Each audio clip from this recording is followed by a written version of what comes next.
Hi friend, আজকে আপনারা শিখবেন অল্প তেল দিয়ে কিভাবে জাটকা মাছ ভাজতে হয়।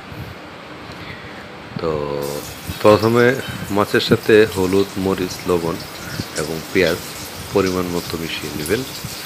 এটা ভেজে এমনিও খেতে পারেন, পাশাপাশি আবার তরকারিতে বা বিভিন্ন রেসিপিতে ব্যবহার করতে পারেন। এই রেসিপির জন্য সবচেয়ে গুরুত্বপূর্ণ ভূমিকা পালন করে অল্প তেল দিয়ে রান্না করার জন্য, সেটা হচ্ছে এই ফ্রাই প্যান। এই পাত্রটা আপনার অল্প তেলে রান্না সাহায্য করে। যে তেলটা দেওয়া হয়েছে এই তেলে এই মাছটা ভাজা হবে এবং পাত্রের সাথে লেগে যাবে না। মাঝে মাঝে একটু নাড়াচাড়া দিলেই হবে, তারপরে দেখবেন সেই রকম একটা ভাজি হয়েছে। এবং এখানে আরেকটা শর্ত আছে, সেটা হচ্ছে চুলার আঁচটা মিডিয়াম রাখতে হবে। চুলার আঁচটা বাড়িয়ে দিলেও সমস্যা, আবার কমিয়ে দিলেও সমস্যা। মিডিয়াম রেখে নাড়াচাড়া করবেন, মাছটি উল্টিয়ে পাল্টিয়ে দেবেন, দেখবেন যে একবারে সেরকম সুন্দর একটা ভাজি হয়েছে, এরকম একটা কালার আসবে।